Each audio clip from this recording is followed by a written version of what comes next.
Bhushan jewellers, अनमोल रिश्तों के लिए। पंचायती राज चुनाव को लेकर सीएम ने कहा, जिन प्रत्याशियों की रिपोर्ट पॉजिटिव आई है उनके लिए विशेष व्यवस्थाएं की जा रही हैं। ऐसे व्यक्ति चुनाव प्रचार नहीं कर सकते, जबकि लोकतंत्र में चुनाव से किसी को रोका नहीं जा सकता।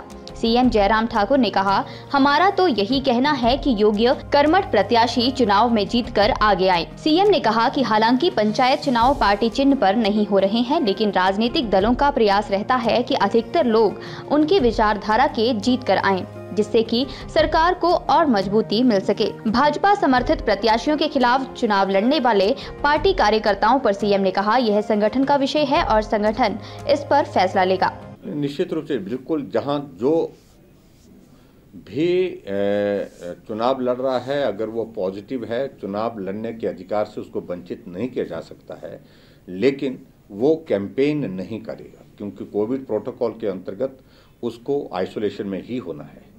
चाहे वो चुनाव लड़ रहा है या चुनाव लड़ाने वाला, कैंपेन करने वाला आदमी। तो थोड़ा चिंता का विषय ये जरूर है, और मैं यही कहूँगा आपके माध्यम से पूरे प्रदेश की जनता के समक्ष, कोविड के चलते जो अभी हमने जो सारी चीज़ें हमने एहतियातन और सावधानी की दृष्टि से बताई है, उनका अभी भी पालन करें, क्योंकि कोविड समाप्त नहीं हुआ है, ख़त्म नहीं हुआ है। कम हुए हैं मामले, लेकिन उसके बावजूद भी अभी ख़त्म नहीं हुआ है। तो इसलिए चुनाव अभियान में हिस्सा लेने से हम किसी को नहीं रोक रहे हैं। लोकतांत्रिक व्यवस्था है, लोकतांत्रिक व्यवस्था के अनुसार सब लोगों को चुनाव लड़ने का भी अधिकार है और चुनाव में कैंपेन करने का भी अधिकार है। लेकिन फिर भी उसके बावजूद जो है, जो सोशल रिस्ट्रिक्शंस हमने नंबर के हिसाब से लगाई है, उसका पालन हो, मास्क पहन करके रहें, और उसके साथ साथ सैनिटाइज़र का इस्तेमाल करना, बार बार हाथ धोना, और उसके बाद जो चीज़ें हैं सोशल डिस्टेंसिंग, ये तमाम सारी चीज़ें इस कैंपेन के दौरान में भी पालन करने के लिए आवश्यक है। कार्रवाई जो है उनके विरुद्ध अपनाई जाएगी, वो पार्टी का विषय है। पार्टी के संगठन हमारा उन सारी बातों पर विचार कर रहा है, असेसमेंट कर रहा है कहाँ क्या करना चाहिए। लेकिन उसके बावजूद मैंने कहा कि ये पार्टी के सिंबल पर चुनाव नहीं है।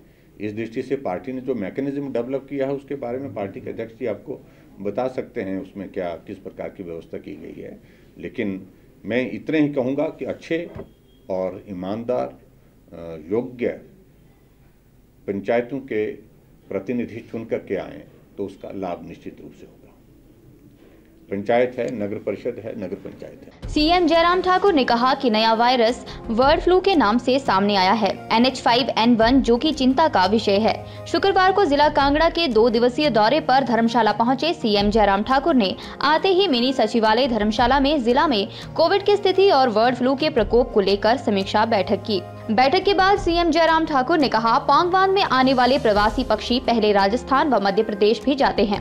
अभी तक जो भी जानकारी सामने आई है, उससे लग रहा है कि यहां आने से पहले ये राजस्थान व मध्य प्रदेश गए थे, जिसके चलते यहां पर भी बर्ड फ्लू फैल गया। पशुपालन और वन विभाग की टीमें वहां पर काम कर रही हैं। सीएम ने कहा, वे इसीलिए धर्मशाला आए हैं। जो भी हालात हैं उनका आकलन करने के बाद सरकार आगे निर्णय लेगी। सीएम जयराम ने कहा, पौंग बांध में बर्ड फ्लू के मामले आने के साथ ही उस एरिया को सील कर दिया गया था और 10 किलोमीटर के क्षेत्र में विशेष निगरानी रखी जा रही है। इसमें एक दूसरा एक हमारे लिए चिंता का विषय है कि एक नया वायरस जो है एवियन फ्लू के नाम से H5N1 जो माइग्रेटरी बर्ड्स के माध्यम से यहाँ पौंग डैम में देखने को मिला है, वो हमारे लिए सचमुच में थोड़ा चिंता का विषय है। क्योंकि जो जानकारी मिली है क्योंकि हमने तुरंत, जैसे कुछ बर्ड्स की वहाँ पर डेथ अनएक्सपेक्टेड जो नोटिस की गई, तुरंत उस पर विभाग को हमने कहा कि इसकी जांच के इसके नमूने भेजिए, सैंपल भेजिए, और वो सैंपल भेजे गए। उसके बाद रिपोर्ट आई और उसमें पाया गया कि H5N1 वायरस ये है, और ये बहुत ज़्यादा तेज़ी से पक्षियों के बीच में फैलता है, और फैलने के साथ साथ में इसकी मृत्यु दर भी बहुत ज़्यादा है, ये भी पाया गया है। और हमने तुरंत जो है वहाँ पर डिस्ट्रिक्ट एडमिनिस्ट्रेशन को और फॉरेस्ट डिपार्टमेंट के अतिरिक्त एनिमल हस्बेंड्री डिपार्टमेंट को इस सारी सिचुएशन को हैंडल करने के लिए, टैकल करने के लिए आदेश दिए। और दोनों तरफ से जो है लगभग जो टीमें 55 तो हमारी एनिमल हस्बेंड्री की टीम से यहाँ पर जो काम कर रही हैं, और 10 टीम जो है हमारी वाइल्ड लाइफ जो हमारे फॉरेस्ट का है उनके माध्यम से यहाँ पर काम कर रही हैं। जो पक्षी संक्रमित होने के बाद मर गए हैं उनका जो एक प्रोटोकॉल के तहत उनका डिस्पोजल करना वो भी किया जा रहा है। अभी तक बहुत सारी चीज़ों को लेकर के कुछ चीज़ों की जानकारियां अभी तक आनी है कि ये पशुओं में कितना फैलता है और आदमी को कितना प्रभावित करता है। इन सारी चीज़ों को लेकर के अलग अलग बातें अभी तक आ रही हैं, लेकिन बताया जाता है अभी तक कि अगर आदमी को ये संक्रमण हो जाए इस वायरस का तो खतरनाक है। ये कुल मिलाकर के यही कहा जा सकता है उसके बारे में। और आज हमने डिटेल में रिव्यू लिया, जो तैयारियां यहाँ पर चल रही हैं सारी सिचुएशन को हैंडल करने के लिए, टैकल करने के लिए। District administration, forest department, animal husbandry सब मिलकर के काम कर रहे हैं। और एक हमने आज जो आदेश दिया है कि लोगों को जानकारी देने के लिए अवेयरनेस, जिस प्रकार से हमने कोविड से संबंधित कुछ चीज़ों का जो है कैंपेन के रूप में चलाया, तो उस तरह की कैंपेन जो एडजॉइनिंग एरिया हमारे जहां पॉपुलेशन हमारे नज़दीक रहती है वहां उस एरिया में लोगों को जानकारी इस सारी बात की ठीक प्रकार से पहुंचे।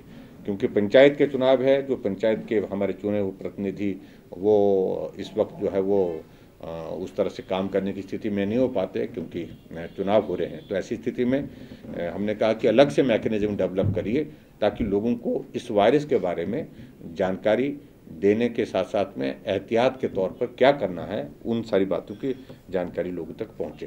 तो ये कुल मिलाकर के हमने ये सारी की हैं, आज जो डिस्कशंस की हैं।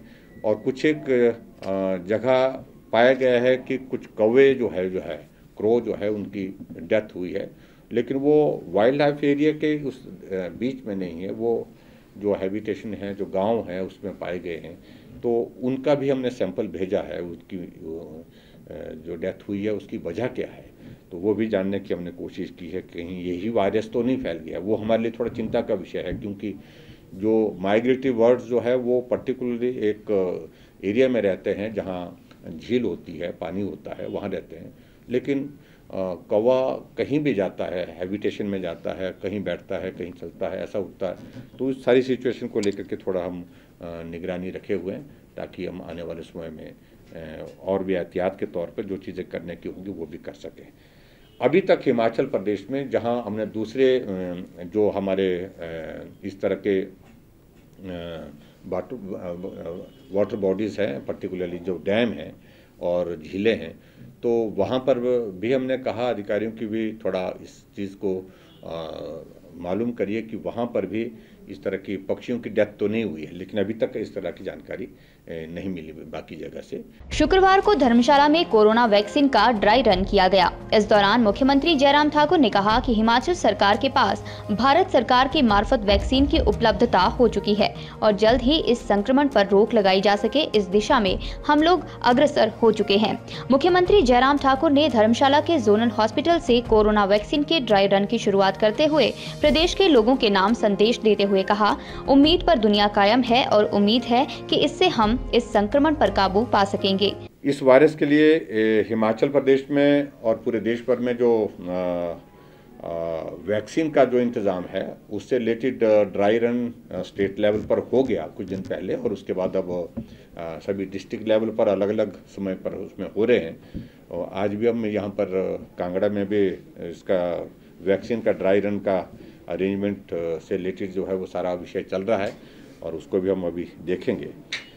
लेकिन कुल मिलाकर के हिमाचल प्रदेश में मैं उम्मीद करता हूं कि कोविड का ये दौर समापन की ओर बढ़ रहा है, ऐसा लगता है, और भगवान करे कि इसमें हम सफल हों और ये समाप्त होकर के हम एक नॉर्मल जिंदगी जीने में आगे बढ़ें। हिमाचल दस्तक वेब टीवी के लिए धर्मशाला से राजेश कुमार।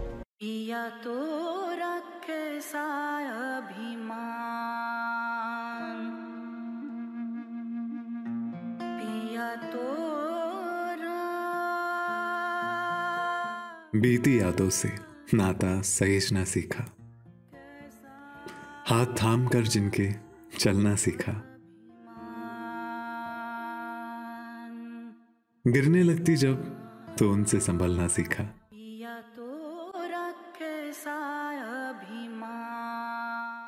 उनकी डांट से खुद को तराशना सीखा।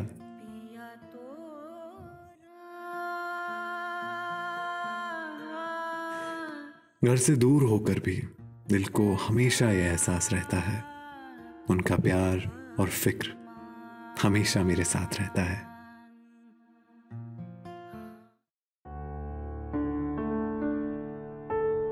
भूषण ज्वेलर्स, अनमोल रिश्तों के लिए।